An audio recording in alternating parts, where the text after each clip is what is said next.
എല്ലാവർക്കും നമസ്കാരം. ഞാൻ ശ്രീലേഖ. എൻ്റെ ചാനലിലേക്ക് എല്ലാവർക്കും സ്വാഗതം.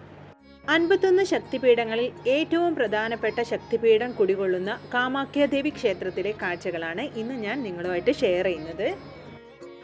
വടക്കുകിഴക്കൻ സംസ്ഥാനമായ ആസാമിലെ ഗുവാഹത്തിയിൽ നീലാഞ്ചൽ കുന്നുകളിലെ മുകളിലാണ് ഈ കാമാഖ്യാദേവി ക്ഷേത്രം സ്ഥിതി ചെയ്യുന്നത്. ഈ ക്ഷേത്രത്തിൻ്റെ ഐതിഹ്യം എന്ന് പറയുന്നത്, ദക്ഷയാഗ സമയത്ത് ജീവത്യാഗം ചെയ്ത സതീദേവിയുടെ ശരീരം മഹാവിഷ്ണുവിൻ്റെ ഈ സുദർശന ചക്ര കൊണ്ട് 108 കഷ്ണങ്ങളായി.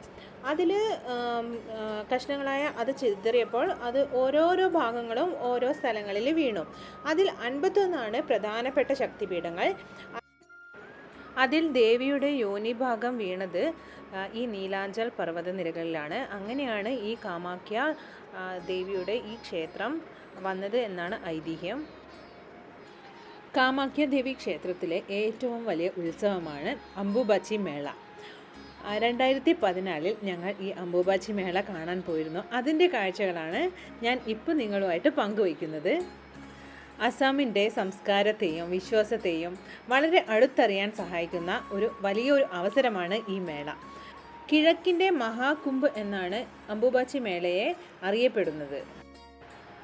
അംബുബാച്ചി എന്നാൽ വെള്ളവുമായുള്ള സംസാരം എന്നാണ് അർത്ഥം.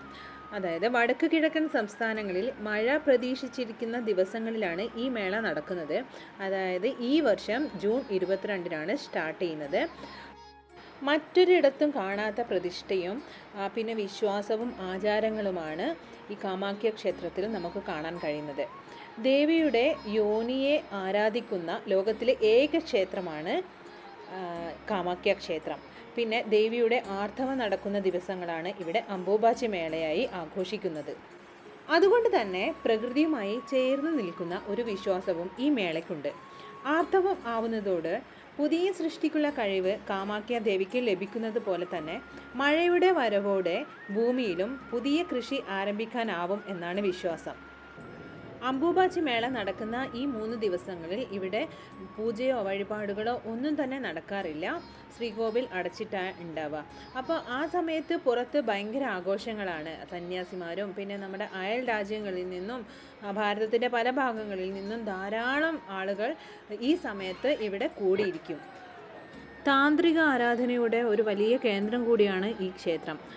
ചുവന്ന പൂക്കളും ചുവന്ന ചാന്തുമാണ് ഇവിടുത്തെ പൂജയ്ക്ക് ഉപയോഗിക്കുന്നത്.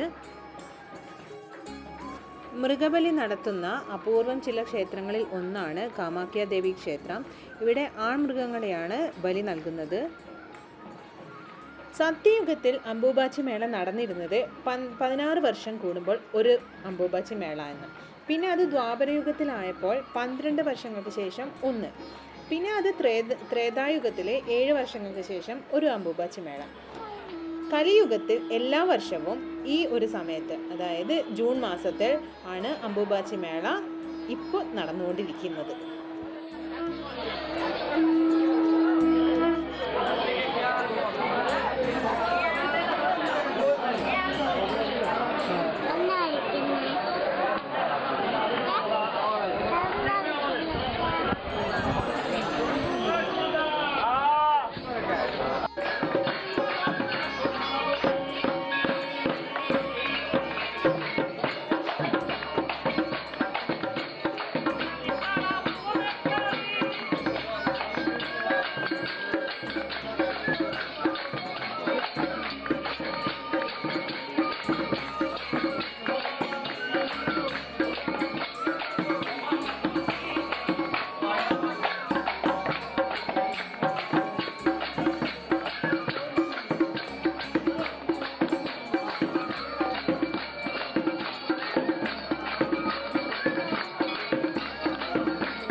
ഭാരതത്തിൻ്റെ പല ഭാഗങ്ങളിൽ നിന്നുള്ള സന്യാസിമാരും, അതായത് നാഗസന്യാസി, പലതരത്തിലുള്ള സന്യാസിമാരെ നമുക്കിവിടെ കാണാൻ കഴിയും.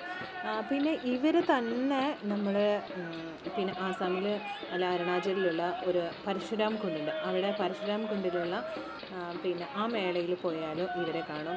പിന്നെ ഞങ്ങൾ താമസിച്ചിരുന്ന ശിവസാഗർ എന്ന് പറഞ്ഞിട്ടുള്ള അവിടെ ഒരു ശിവമന്ദിരമുണ്ട്. അവിടെയും ശിവരാത്രി ദിവസം ഭയങ്കര ആഘോഷമാണ്. അപ്പോൾ ആ സമയങ്ങളിലും ഇതേ സന്യാസിമാരെ തന്നെയാണ് നമുക്ക് കാണാൻ കഴിയാവുക.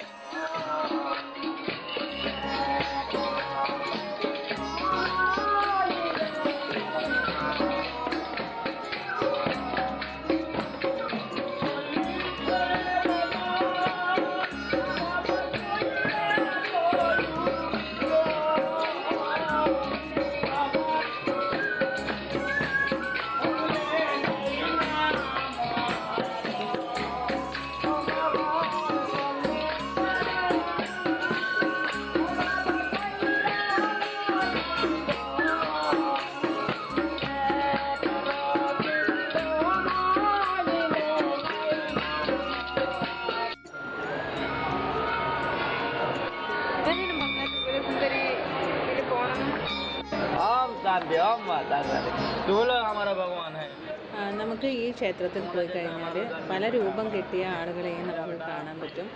പിന്നെ അതേപോലെ തന്നെ വളരെ മനോഹരമായ കൊത്തുപണികളുടെ ഒരു മഹത്തായ ഒരു കാഴ്ച തന്നെ നമുക്ക് ഈ കാമാഖ്യ ദേവിയുടെ ക്ഷേത്രത്തിൽ കാണാൻ കഴിയും.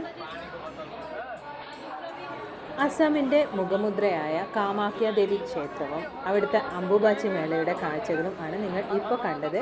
ഈ വർഷത്തെ അംബുബാച്ചി മേള ജൂൺ 22 മുതൽ 26 വരെയാണ് ആഘോഷിക്കുന്നത്.